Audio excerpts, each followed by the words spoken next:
Okay, I want to tell you a story of valor, a story about a hamster that I have. His name's Oreo, and he's a very significant story in my life, and it's going to bring huge change, in my opinion. Huge change. You know those revelations you get, those ideologies that you get in your mind, and you're like, whoa, this is gonna. It's like an ego death. You're like, whoa, how have I not thought of this before? This is crazy. This is gonna change my whole life. Blah blah blah. Yeah.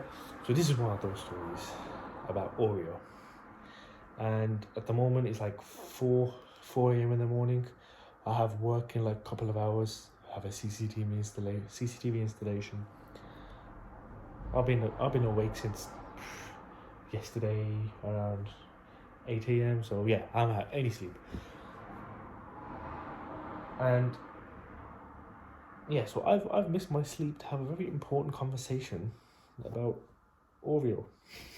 Well, it wasn't about Oreo, but yeah, I was with a friend who was having a conversation. He just finished work, and we were just talking about. We was having our usual conversation about life, like, oh, we need this to be. This is what happiness is, like gratitude, things like that. And then I brought up a story. I brought up stories of valor and explaining that, and then yeah, so my friend started telling this story about Oreo, and I was like, I don't know how it began. I can't exactly remember how the story began, but it goes somewhere along the lines of this. Oreo was really close friends with my mate Pablo, and yeah, they used to go way back. They used to be doing drug deals back in the day, like a completely made up abstract story, right? So he was telling this, and I was like completely emotionally attached to it. Like, yo, this is crazy. Like, I'm, I'm actually gonna. Oreo has a special place in my heart now because you've told me this story. Now, when he passes, and oh no, years down the line, someone speaks to me like, oh, who's your favorite? What was your favorite pet? What was your pet's name? Um, what's the reason behind your success? Blah blah blah. My answer is gonna be Oreo. Oreo is the reason for my success because my friend told me a story and that I got so emotionally attached to that I was like, wow, stories of valor, they're they're crazy, right? So then I thought, you know what?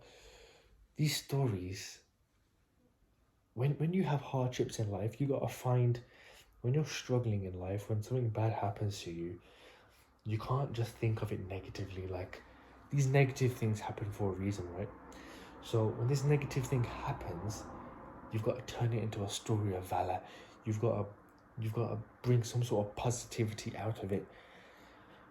You've got to create a story. So you can't just go through the suffering just to go through the suffering.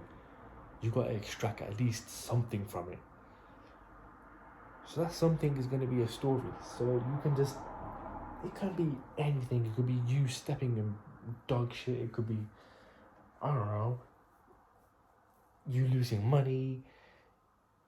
Just you got to turn it into a story so that when you talk to people and you want to engage someone, if you want to make your life more interesting, you want to have, I don't know, you want to be a bit more witty, then you've thought about these scenarios in your head, this negative stuff that happens. Maybe you're an unlucky person, right?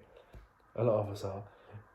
So you have this unlucky situation, but you're able, unlike other people where there's like, oh yeah, I lost this amount of money, this happened to me, that happened to me, oh, whoopie doo, so sad. Instead of it being sad, turn it into a story of valor. Extract some sort of value so that when you explain this bad scenario to someone, they're like, you know what, you've been through a lot of bad shit in life, but you have some crazy stories to tell. Um, One that I can give you that happened quite a while ago. I was on holiday. We was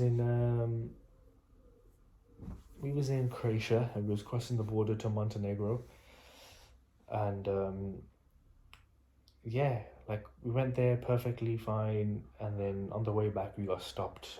Maybe we were just looking suspicious, And a little side tangent, as you passing the border from Montenegro into Croatia, there was this security guard there. We were just making fun of him, like he was your typical mall cop, U.S. police officer, eating donuts, drinking coffee kind of guy, kind of big, wearing a white shirt. And we were just making jokes like, oh, he'll probably take a bribe of a donut, even though there's like kilos of cocaine or some sort of drugs that you're trying to pass the border. And we were just making fun of him, and like we got to him, and he just had a straight face, and like he was just very miserable. Anyway, we were just laughing about that, so we was already in a good mood. So we pass him, we get past, and then we go to the border to get into Croatia now, and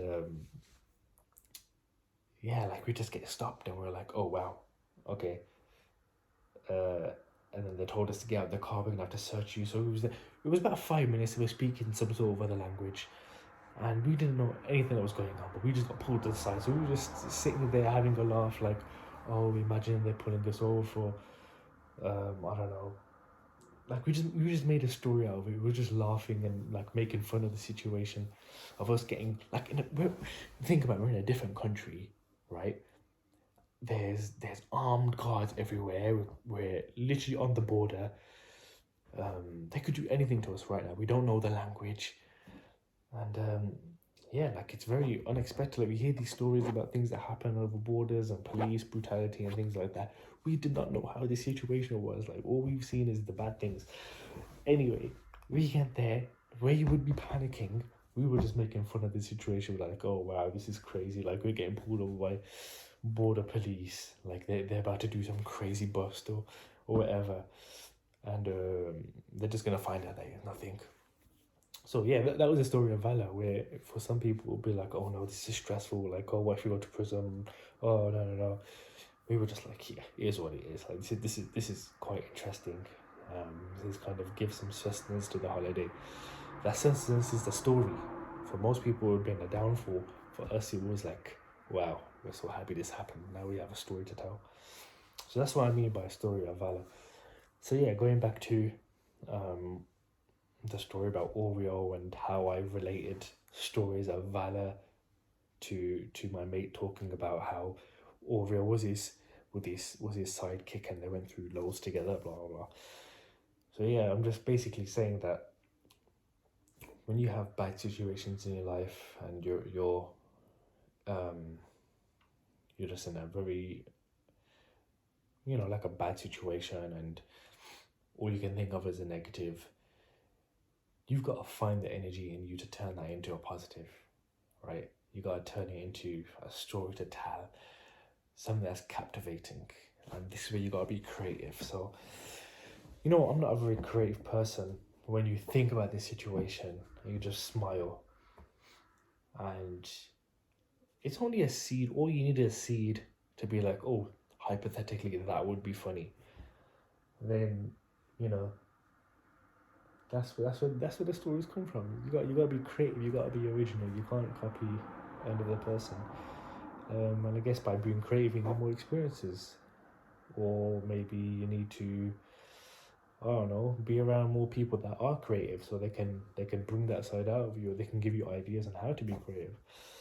But yeah, that's pretty much the story about how my life might have changed because of a story of valor about a hamster. His name is Oreo, and he's right there over in that cage, burrowing in, shoving nuts in his mouth, and burrowing back to his little house. Yep.